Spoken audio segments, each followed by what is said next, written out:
First off, let's talk real quickly about why we chose the Jeep Gladiator Rubicon. In America, this is the most effective and capable off-road vehicle that you can get, bar none. Hey guys, Greg here, Bone Tactical, checking in. New build up on the channel. I call it a build because it's already got a lot of work done to it, but I'm gonna ask you guys, do you wanna see a bunch of mods on this Jeep Gladiator? Do you wanna see me turn it into another overland expedition vehicle like I've done in the past? Is that what you guys are wanting to see? I'm gonna walk you around real quick, talk about it, but if you wanna see a complete build like we've done with the Land Cruiser here on the channel and the website as well, like we've done with the Nissan Titan, the 2006 Ford F-250, we've built all those trucks here on the channel.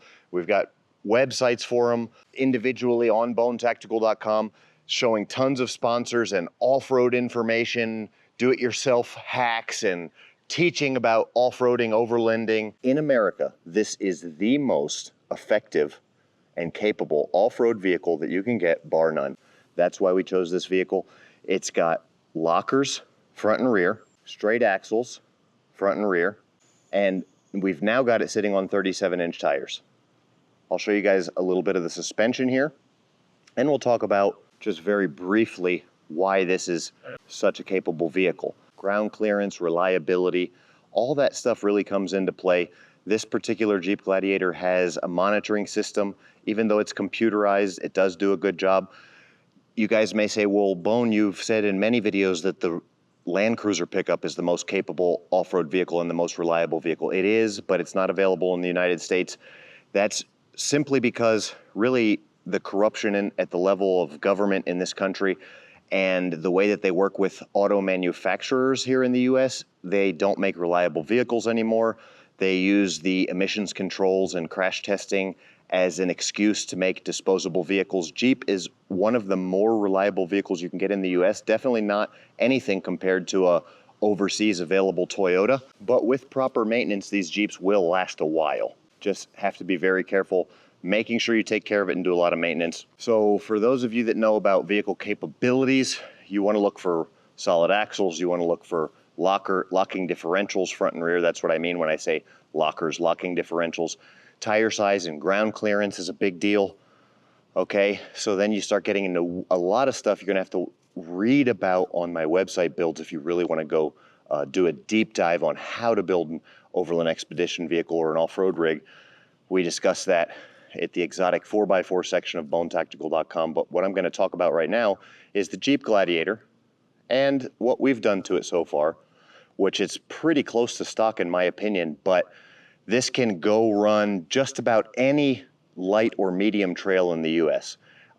There's no other vehicles you can buy off the lot that come anywhere close. You do have to be a little bit careful because the axles are Dana 44s, which is night and day stronger than any mid-class pickup. This, for example, you might want to consider a Toyota Tacoma. This blows the doors off a Toyota Tacoma. It's like comparing a Ferrari to a Prius, okay? As far as off-road capability, there's just no comparison with anything else on the market. And it's just because how capable it comes from factory, then once you throw 37-inch tires on here and about a 4-inch lift, which is what we have, you're talking massive, massive upgrades. We've got RSO suspension, front and rear, bigger springs, all kinds of track bars and radius arms and end links. All of that has been upgraded. Gonna show you guys that as well. Definitely gonna describe it all in the write-up on the website. We'll talk about the pros and cons of the Gladiator, and I've just been singing its praises, so we'll also talk a little bit about what's not so great about it, other than the maintenance issues and reliability stuff that we've all heard so much about. Firestone Destination MT2 37s. Don't have a whole lot of experience with these, so I'm gonna have to test them. What I will say is it is absolutely incredible that this thing will go 90 miles an hour on the interstate. You can drive it across the country. It drives like a luxury vehicle, yet it still has front axles that are solid axles, front and rear, Dana 44 up there on the front. Now, I'm not gonna go crazy, but with this 3.6 liter Pentastar engine, it doesn't have a ton of horsepower. It does have the upgraded 8-speed transmission, which is absolutely incredible. It has power at all ranges for what I need, and I don't want to break axles, so plenty of power. I'm also going to be driving it carefully. I'm not going to be hot dogging it or going crazy. If I wanted to go crazy, I'd have to upgrade the axles to Dana 60s, or, you know, go 1-ton axles of some sort or bigger, something like that. I'm not going to be doing all that insane stuff. I want a capable vehicle that I can daily drive. This is it right here. It'll go anywhere if the driver knows what they're doing. Okay, so you don't want to put 37s on a Dana 444 and then go crazy with a huge engine and go hot dogging and break your axles. But as it's set up, it's kind of perfect in my opinion. From there, we have some aftermarket lighting. Okay, so these two lights right here are wired into a switch system. I will link all this stuff in the description below, but this switch system here is pretty cool. Goes right into the grab handle. I have my little Trackform cell phone mount put in there. I really like this.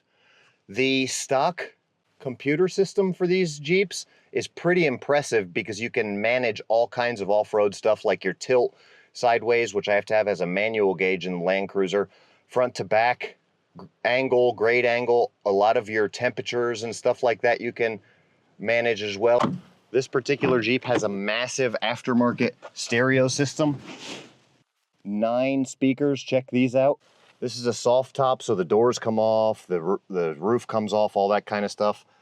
Really, really loud, crazy stereo system. There's subs under the seat, amp under the passenger seat. But the coolest thing is this custom bone tactical leather bone thumper here. That's probably my favorite accessory. As of right now, storage is very limited. So the Gladiator is awesome. I never really considered a Jeep before the Gladiator just because the storage was so terrible. It really wouldn't work for a overland expedition or for an adventure vehicle just because there was no storage options, just not enough storage options for the JK. But now that we have the JT, the Gladiator, it's got a little bed on it. So definitely liking this so far. What I've done as of right now is I've just thrown a Pelican box in the bed. It works for my needs. I keep a chain on there for until we get going. Like I say, comment below if you want me to go crazy modding this thing, build out storage and everything. Right now, the Pelican case works. I have my River Road. That's the gray bag over there. That's all my camera gear.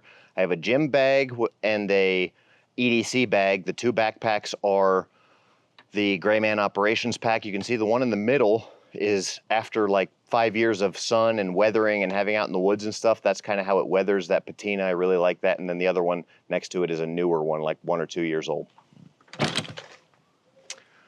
37-inch spare. Right now that's just sitting in the bed. Not the greatest idea, but I can throw a strap on it. I have straps behind the seats if I'm going to do any kind of off-roading or anything. Like I say, just got this truck. This is a Gator tonneau cover. Don't like it, probably end up getting rid of it.